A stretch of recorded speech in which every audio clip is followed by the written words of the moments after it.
So I'm standing now with one of my favorite people in the world, Abe Foxman, the National Director of the Anti-Defamation League. And it is wonderful to stand with you, and it is wonderful to tell you that here at AIPAC, when they gave you the tribute they gave you in the evening plenary, everybody who knows you was so happy for you, so proud of you. And I hope it meant something to you too, yeah? It was a very special feeling. It was very special feeling. So look, everybody down here is talking about two things. One is the dynamic between the Republicans and the Democrats as it pertains to the issue of Bibi Netanyahu coming and speaking to Congress. And number two, the real issue is the Iranian threat. And has the United States, has the administration with the P5+1, are they on the road to a disastrous deal? So I want to take them one at a time. You have been quoted. We know that your initial impulse was you thought it wasn't handled well, that diplomacy was not done well. But then you were very outspoken about the fact that once you said, look, he's coming, the Prime Minister is speaking, you wanted bipartisan support in Congress. My question for you in general, it's not about the specific moment in time. As you look at the next couple of months or the next 2 years with the current administration, Abe Foxman, are you worried about bipartisan support for the State of Israel in Congress? The answer is yes. The answer because? Because we've permitted it to become a political football. The miracle of the support of Israel and the United States has been that it's been bipartisan, that we've never permitted partisanship to interfere. In fact, what brought Democrats and Republicans together were their trips to Israel. That's what they had in common. And even though they couldn't agree on any kinds of legislation, when it came to Israel, they came together. You know what? Is it Humpty Dumpty? Can you put it together again? Maybe not in the same way. I think the Prime Minister on Monday, at least to the Jewish community, tried very hard. He talked about mishpacha. He mentioned bipartisanship much more often than he mentioned Iran. So he's aware of the cost involved. The trouble is, we're still in an election in Israel. We're entering a season of election here. And there is this, which I think, bizarre need for some to play the Democrat-Republican issue on the back of Israel. I think it's damaging, and I hope we will wake up and say, that's not where we want to fight it. So I am concerned. I think we can repair it. How, Abe? I think what the Prime Minister began today. I think Samantha Power's speech talked about... Wasn't she wonderful? She was absolutely magnificent. Do you know her? I know her. I would even say I consider her a friend. She's a very special human being. Do you feel that her presentation at AIPAC, it was politically driven, or did it come from the heart? It's both. She had a job to do, absolutely. Yes. She spoke for the administration, defended the administration, but it came from the kishka, from the shama of who she is. Okay, and is it your sense that in terms of the politics, she is articulating what this administration wants not only AIPAC to hear, but the world to hear? I believe so, because we have to worry that our enemies, they shep nachas. They enjoy when we're fighting.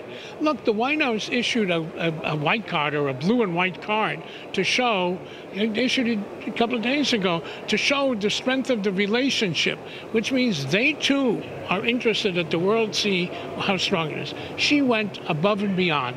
She talked about Jewish history, Jewish passion, the Shoah, anti-Semitism, and then linked it to Israel. Yeah. So yeah, she was doing a job, but it was also from the neshama. Okay. And so you can tell me I'm being naive. My own sense is that the things you're pointing to now indicate that while this was an uncomfortable moment, a bump in the road, that ultimately Israel and the United States are going to remain staunch, firm allies, and that there isn't that much reason to be worried that a particular prime minister and a particular president don't mesh well. Well, there's always reason to worry. It goes beyond whether they like each other. Now, who cares whether they like each other? I don't care. They don't have to like each other. They need to trust each other. And this goes to the issue of trust. Did you do something that was sneaky, underhanded, improper, against protocol? Did you do it deliberately, consciously? And it doesn't matter whether they did or didn't. If the perception is there, it goes to the question of trust. But you're right. At the end of the day, it's not about two guys liking each other. It's about interest, self-interest. And both interests these are the two democracies that have any influence in that part of the world. We're not enemies. Friends, family, as the Prime Minister said, can disagree. But he did put it in a very, very, very simplistic and yet very, very deep way. He said, we, the United States and Israel, both want a non-nuclear Iran. Hooray, okay. How do you get there? That's where the disagreement. And on the way there, there's a major, major difference. And he said, to the United States, a nuclear Iran is a question of security. To the state of Israel, a nuclear Iran is a question of survival. And these are very profound differences. And in order to bridge them, you need trust. You don't have to like, but you need trust. You need to understand to be able to talk. I think after this week, I think we'll begin to rebuild and reestablish, because we have no brera. ISIL is our enemy. All the barbarian retreat in the Middle East after the spring, the Arab Spring, has brought us worse. There is nobody else out there. And even when it's coming to Saudi Arabia and the EU and Jordan and Egypt, it's still Israel is the only ally. All right, so move for one moment to Iran.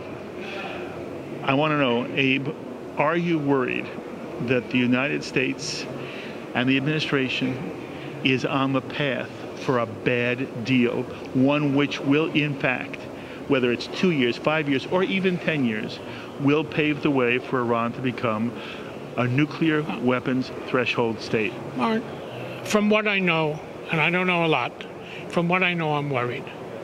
Again, because for us it's security. For us it's pushing it down the road. For Israel, it's not security. It is existential. It is survival. And that's a very significant difference. I think the United States is willing to make a deal much easier than Israel is willing to make a deal. And where the differences are, we'll find out in the next couple of weeks. Okay, and then what does the Jewish community here in America, and what does the state of Israel do if your worry comes to fruition? What do we do, Abe? Well, we keep what Bibi's doing. And the Prime Minister says not to be silent, to raise our concerns, to raise our difference, do so respectfully. And it is a democracy, and there'll be opportunities for legislation, for greater openness, for slowing down, for sanctions. Sanctions can work both ways. So there's a whole world yet of things that need to be done. And by the way, the final thing is, we've been accused of warmongering. You don't want to deal because you want to go to war. No, we don't want to go to war, but we got to make sure that that threat is credible. Yes. It's the credibility of a military option, just like the credibility of sanctions. For a while, everybody talked about sanctions, and there were no sanctions. Yes. Once they started having sanctions, they realized we need to be credible to also have that option. Beautifully said. Okay, I can't let you go without asking you also about anti-Semitism, which you've been dealing with your entire career. It's the ADL raison d'etre, for heaven's sakes. I'm asking you two questions. Number one, I recently had this conversation with the Deputy National Director of ADL, Ken Jacobsohn, who is just brilliant himself. And I asked him, how does he feel about the flap over whether we should or should not be labeling Islamic terrorism, Islamic jihad, or Islamic There's jihad? No question. Tell me, what's the answer? Question. What's the answer? I was out there before the Tom Friedman's. I just couldn't understand why the president of France, after the atrocities in Paris, got up there and said this has nothing to do with Islam. What does it have to do? Moses? What does it have to do? Jesus? It has to do with Allah. Allah is Islam. They're talking, whether it's a perversion or not, that's what it's all about. When the President of the United States called a conference in Washington on February 18th about extremist radicalism and couldn't say Islamist extremist radicalism, how are you going to fight an enemy where you're not even willing to designate who they are? I think there's a growing movement, again, from the Tom Friedmans and others. Roger Cohn recently wrote a column, an understanding that we need to be able to say who they are. It was German Nazi bombs that fell, not bombs, not ammunition. And if you can't say it, how can you plan to defeat it? It is always wonderful to speak to you. And what a career you've had. Again, I endorse everything that has been said about you in such a lovely way. You know how much I love you and how much I respect what you have to say. This is Abe Foxman, who is the National Director of the ADL. You be well. Here at the 2015 AIPAC National Policy Conference, I stand with one of the great leaders of world Jewry at the moment, Richard Joel, who, of course, is the president of Yeshiva University. Look, people are going to be watching this after Prime Minister Netanyahu speaks to Congress. So I want, in that perspective, I want to get your sense of what you think this flap was all about. And you and I just heard the Prime Minister speak. We heard Samantha Power speak. What do you come away, Richard, what do you feel after hearing both Power and Netanyahu? Look, I feel two things. The first thing I have to say is I feel that there's no other place in the United States where 15 or 16,000 Jews of all stripes get together, and we have to take advantage of that, because all of this has to be predicated on a stronger and stronger Jewish people. Having said that, I think the Prime Minister was elegant, and I think so was Samantha Power. The truth of the matter is that probably both sides went a little bit further than they had planned to, that clearly the Prime Minister feels beyond passionate about the existential threat of Iran, and profoundly feels that the United States and its coalition partners are making a mistake by reaching an agreement. And I think today was about making sure that the bipartisan relationship of support to Israel remains, making sure that the statements are made that there's nothing personal between the two leaders, and I think he was setting the stage here to say that this is an issue of policy, not an issue of personality. Richard, do you worry for Every bipartisan? Do you worry for bipartisan support for the state of Israel in the House and Senate? Ultimately not. I'm more concerned about the next generation's bipartisan support, because I believe that if young people of this generation have no real awareness of their Jewishness, then it's not a no-brainer that they'll support Israel. And therefore, I think we have more and more work to do. I think AIPAC does a very fine job on it from that level. But as it was a generation ago, it's still true today that people aren't going to be good Jews because they support Israel. They're going to support Israel because they know what it means to be Jewish. Well, that's beautiful. So I'll just ask you one last question in terms of your own experience. At YU, among the younger generation, thank you. Younger generation there, what's your sense of their commitment to the state of Israel today? Oh, look, first of all, there's no university president you could ask that of who would have the same answer I would, because I think that Yeshiva University is filled with the American future of the state of Israel, and 15% of our students make Aliyah. So, look, there's no question. These are young people who've been educated with profound Jewish values, who really see Israel as the family home, many of whom who see it as their destination and their destiny. 80% of whom have spent a year studying before they get into their sophomore year. They study in Israel. I think our students are enormously involved. They're a presence here. They're involved in many different ways. They have a different kind of campus life because they don't define their Israel experience as defending Israel. It's about advancing Israel. That's gorgeous. It is always wonderful to speak to you. My pleasure, Mark, always. Richard Joel.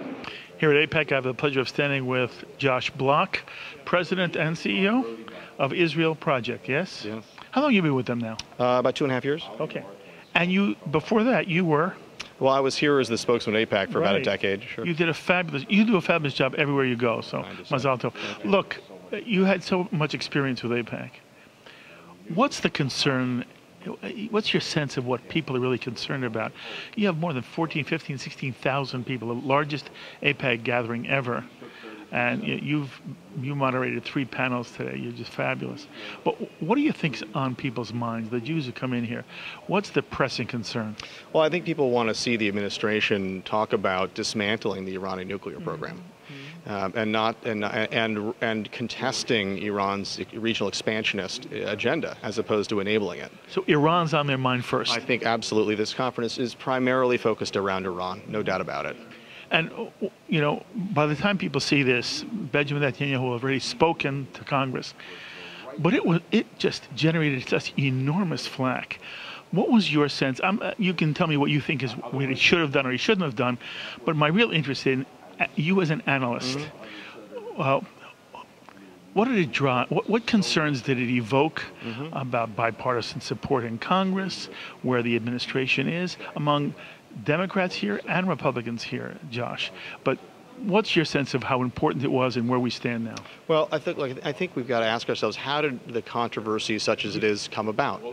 And the answer to that is that the White House decided to make it an issue. If there was a lack of protocol, or however you want to describe it, they simply could have said, well, it's unfortunate this happened and whatever, go ahead. So you got to ask yourself, why is it that there was such a reaction, an over-the-top reaction about the possibility of a speech?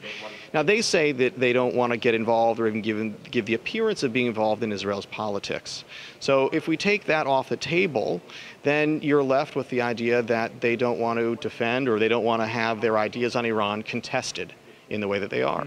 And I think it's unfortunate that they're not interested in a real policy and substantive discussion about the differences over Iran policy. So one can take that where it is. The reason the controversy swirled, I think, was the reaction that the White House had, and then the fact that there's an election taking place in Israel, which gives an incentive for people running along every different perspective to gang up and echo those criticisms, which then provokes a reaction in the United States where a variety of people might then additionally react, and this goes back and forth. And for the administration's perspective, it's a great chance to cause a controversy, reap the rewards of it, repeat, and say you're not interfering in Israeli politics. So for everyone's own reasons, they've got this sort of a political angle to this.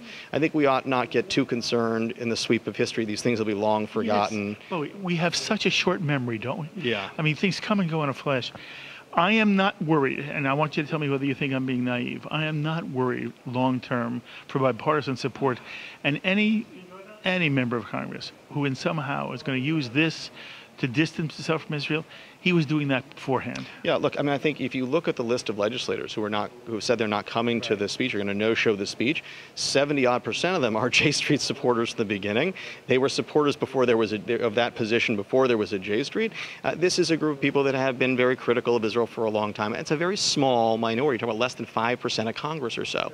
So in the end, I think to your point, we need to keep these things in perspective, focus on what's durable and lasting about the relationship, which exists way beyond the political, and focus on the substance of the global issues ahead of us. One more question. You had the Israel Project. And I could explain, by the way, what I understand the Israel Project to do and how it, in essence, is an advocate for the state of Israel. But I want you, give me one sense. The Israel Project is? Well, Time Magazine called us the most effective media advocacy organization on these issues. Okay. And so I'd say that's the case. Okay. At the moment, how do you assess the quality of the way in which the message about Israel is being communicated to the American people, especially within the American media? We still are in the aftermath of a horrible bashing Israel took during the war in Gaza in the summer. But in general, how do you see it? Well, I think the media is, what is media today? You know, there are the kind of old standards of media, and then there's kind of new media. How do people get information? Who do they trust? So it's a fractured situation, and it's very confusing sometimes. At the end of the day, though, it's important to remember that Israel has never been more popular, and standing with Israel has never been more widely favored than it is today among Americans of all faiths and backgrounds. So we have a lot to be thankful for, a lot to keep doing. These things don't happen by accident. It's because we take the time to educate people and do the work that you do to help bring facts and information out to the public and to the folks who care and can make a difference when the time comes. You've already had 2 long days in one day, and you still got more to go. We have to get you in studio and talk. I would be delighted. But it's a pleasure. Thank you. Josh Block. I have a treat. I'm standing with Ellie Achenberg, who is with I-24, an English language news operation out of Israel. And you're here covering AIPAC, Ellie? Yes, that's true. Most of your audience, and I shouldn't say most, a large part of your audience is Israeli. Yes. Okay. What do you think the Israeli is looking for out of AIPAC? Where's the curiosity? What's driving their interest in what happens here? Well, this is one of maybe the biggest events we had in the last couple of months. Israel is a very hectic place, so we have a war and then elections. So in between we have this affair, and it drew much attention first and foremost because of the timing with Israeli elections in less than 3 weeks from now. And furthermore, when it comes to U.S.-Israel relations, this is something Israelis are very preoccupied with. Israelis feel secure that they have the U.S. Backing them. So such an event, which I don't know, this balances the close allyship between the U.S. and Israel is something that is very important to Israelis. Fascinating. Do you think most Israelis feel that Prime Minister Netanyahu made a mistake by pushing his appearance at Congress and perhaps in some way poking a finger in the eye of the president and perhaps exacerbating or undermining bipartisan support in Congress for the state of Israel?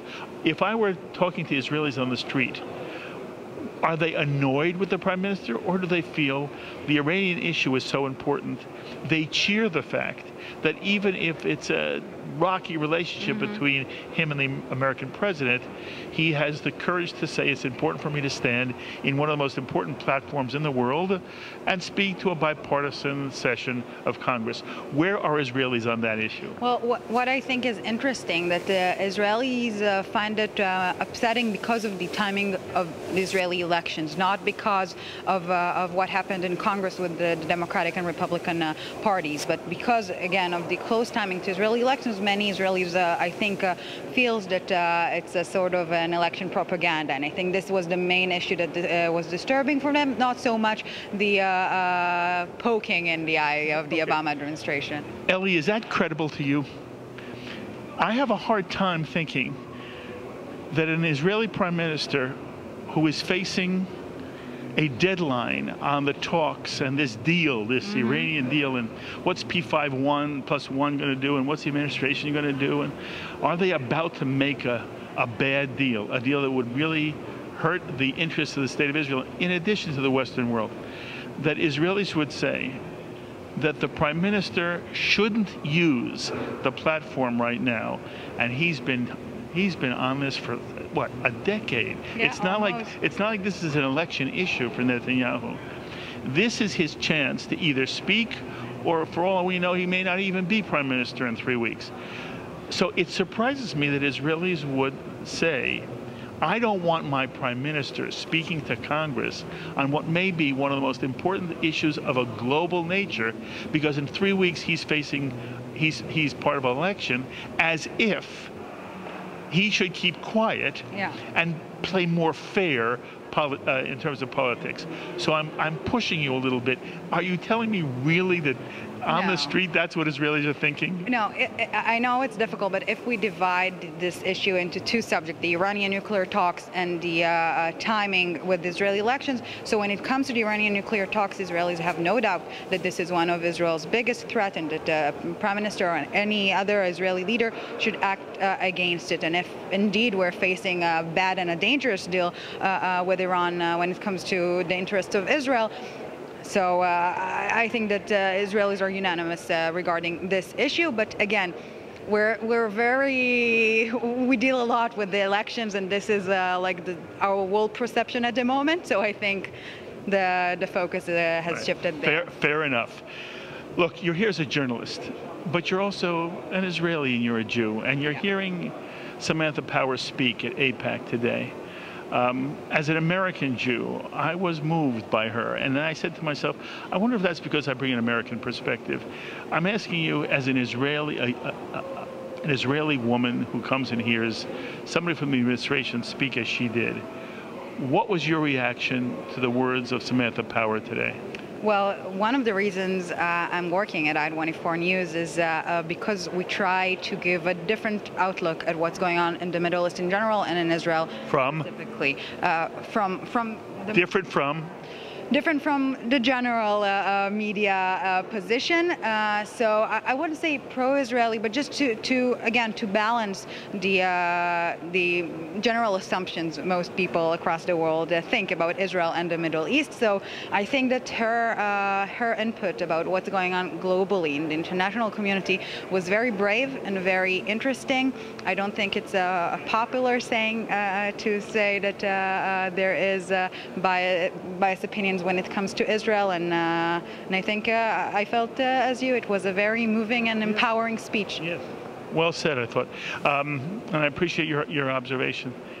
David Horowitz was here at AIPAC. David Horowitz is with Times of Israel. His comment was that when it comes to the nuclear issue, the Iranian nuclear issue, he would have liked to have seen the major Israeli statesmen, Prime Minister Netanyahu and Isaac Herzog, stand together and say, on this issue, we put politics aside. He was even suggesting Herzog should be traveling with Netanyahu to Congress. I want to know two things from you. Yeah. How realistic is that? And do you agree or disagree? Well, again, the election period, this is what I think was a key troublemaker in this issue. Herzog himself was invited, of course, to carry out a speech here at AIPAC. He chose not to come. I don't think it's realistic to see both of them together 3 weeks before the elections, standing together in one subject. But Herzog did say that it's not a matter of leadership, the Iranian nuclear talks or the relationship with the U.S. So I think they have similar opinions, but there's no chance they will be here together. Absolutely not. Ellie, it's been a joy speaking with you. Thank you very much. I wish you kol tuva hatzlacha here with I-24. And I hope from time to time we get to talk to each other. Absolutely. Thank you very, very much. It was very fun.